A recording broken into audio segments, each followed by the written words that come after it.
साल 2020 का वक्त था और कोरोना महामारी की वजह से पूरी दुनिया अस्त व्यस्त हो चुकी थी और उस दौरान बिहार में एम्बुलेंस की भारी कमी थी। और तब पप्पू यादव सामने आते हैं और दिखाते हैं कि राजीव प्रताप रूढ़ी के घर पे दर्जनों एम्बुलेंस खड़े हैं, लेकिन यहां पे बिहार की जनता जो है वो कोरोना से परेशान है, उनको एम्बुलेंस तक जो है वो नसीब नहीं हो पा रही है। और ये सब कुछ दिखाना होता है कि उनका एक पुराना केस जो है वो खुल जाता है, लगभग 35 साल पुराना केस, और उस मामले में पप्पू यादव जेल भी चले जाते हैं। ठीक कुछ वैसा ही होता हुआ अभी के अगर परिदृश्य में देखा जाए तो दिखाई दे रहा है कि पप्पू यादव नीट छात्रा के मामले को उठाते हैं और उसके बाद देख लीजिए एक 31 साल पुराने केस में पप्पू यादव की गिरफ्तारी हो जाती है। पप्पू यादव को जो है वो पुलिस पकड़ के ले जाती है। अब देखिए ये दोनों बातें सामने आ रही है और इन दोनों बातें से एक बात तो और क्लियर होता हुआ दिखाई दे रहा है,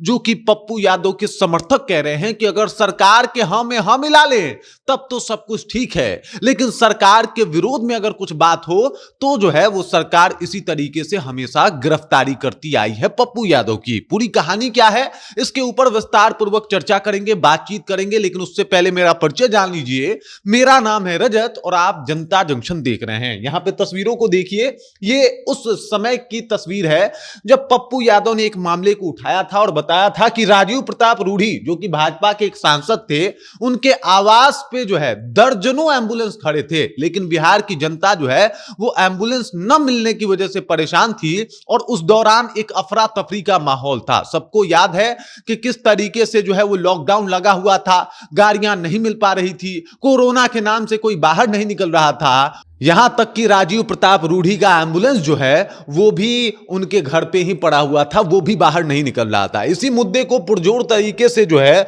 वो पप्पू यादव ने उठाया और उसके बाद हुआ क्या, पप्पू यादव के ऊपर एक 35 साल पुराना मामला था, वो मामला जो है वो अचानक से खुलता है और उसमें पप्पू यादव की गिरफ्तारी हो जाती है। फिर कहा जाता है कि साहब सरकार के खिलाफ अगर आवाज उठाएंगे तो यही हाल होगा। और फिर देखिए अभी जो है वो 2026 चल रहा है, पटना में जो नीट छात्रा के साथ शंभू गर्ल्स हॉस्टल में हुआ, इसका पूरा बिहार जो है वो विरोध कर रहा है। लगातार कई सारी बातें सामने आ रही हैं, जहां पे राबड़ी देवी तक ये कहती हुई दिखाई दे रही है कि साहब इसमें कोई मंत्री या मंत्री का बेटा इन्वॉल्व है। और उस दौरान जब पप्पू यादव इस मामले को तेजी से उठाते हैं, दिल्ली में जाके देख लीजिए इस तरीके से पटना की ये नीट छात्रा जो है उसका मामला उठाते हैं और कहते हैं कि साहब जांच जल्दी होना चाहिए। इधर मामला सीबीआई को सुपुर्द कर दिया गया है, लेकिन पप्पू यादव जो है वो अपने तौर पे कार्रवाई करते हुए दिखाई दे रहे थे। पप्पू यादव ने एक जो है वो नंबर भी जारी कर दिया गया था कि भाई अगर कोई भी इस तरीके का जांच में कुछ भी अगर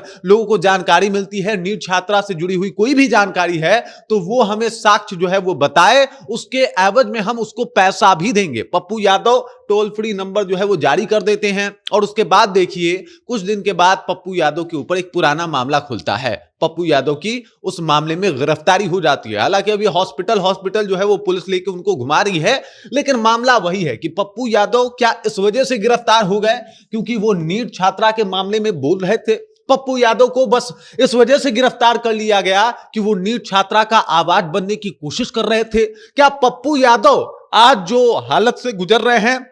इसके पीछे का कारण यह है कि पप्पू यादव हर उस मजलूम का आवाज बन जाते हैं जिससे वो कनेक्ट हो पाते हैं या जिनके बारे में वो जानकारी प्राप्त कर लेते हैं, जिनको वो जान लेते हैं कि साहब इसको तो काफी दुख हुआ होगा। और इन्हीं सब बातों को लेकर पप्पू यादव की गिरफ्तारी हुई है। तमाम तरीके के रुझान और बातें सामने आ रही है, जहां एक तरफ पप्पू यादव के समर्थक कह रहे हैं कि साहब ये सरकार ऐसे ही काम कर रही है, ये तंत्र ऐसे ही काम कर रहा है, कोई आवाज उठाने वाला नहीं, और अगर कोई आवाज उठा दे तो उसकी आवाज उसकी गिरफ्तारी के साथ दबा दी जाती है। समर्थकों के इस दावे से कहीं ना कहीं बिहार की जनता में भी रोष है, लेकिन सवाल यह है कि मामला बस इतना ही सीधा है कि पप्पू यादव का एक पुराना केस खुलता है और उसमें उनकी गिरफ्तारी हो जाती है, या फिर इससे नीट का भी कनेक्शन है? और सवाल उससे भी बड़ा कि क्या बाद जो अंदेशा लोग जता रहे थे, जो राबड़ी देवी ने कहा कि भाई मंत्री या मंत्री का बेटा हो सकता है, इस वजह से मामले से जो है वो बिहार पुलिस हाथ खींच रही है, क्योंकि जिस तरीके से शुरुआती रुझान में बिहार पुलिस जो है वो फेल रही लगातार, तभी तो मामला सीबीआई के हाथों में गया। और जिस तरीके से फेल रही, कुछ लोगों ने कहा मामला दबाने का प्रयास किया जा रहा है, और अब जब